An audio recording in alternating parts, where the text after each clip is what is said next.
So what's up mga kasipag, pinatalong ko na nga siya dyan, ayan, pinaulit-ulit ko mga kasipag hanggang sa makuha niya. Dahil yan, nagbago na nga kami, ayan, pinagamit ko sa kanya yung octagon, ayan, para makuha niya yung drop at yung pagbaba ng kamay. Pinagawa ko lang ng pinagawa hanggang sa makuha niya at magamay niya yung pagtalong palikod. Ayan mga kasipag, ayan na nga. Sabi ko nga is, kailangan mas nauuna yung kamay, hindi yung ulo. Kasi mahirap pag nauna yung ulo.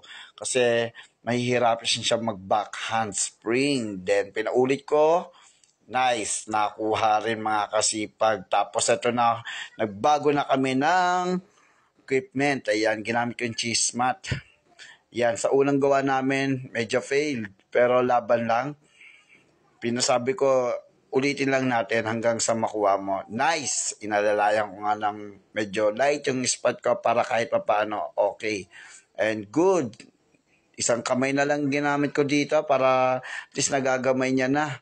So, another one para subukan natin ulit. Good job! Nice one na. Pero yan, sabi ko ayusin muna natin tong mats kasi medyo nahihirapan tayo. So, this is last one. And ayan, nice, good job. Tapos, sabi ko is, again, mauuna dapat yung kamay, hindi yung ulo. Nice one. And eto na nga, inayos ko na nga yung mat na naman para at least doon kami sa may mga blocks. Para at least siya na lang yung gagawa. Ayan, subukan mo para malaman mo. Nice one! Very good ka doon. And ulitin mo. Yun, ito na nga. Galing-galing mo dyan. Sige nga, nice.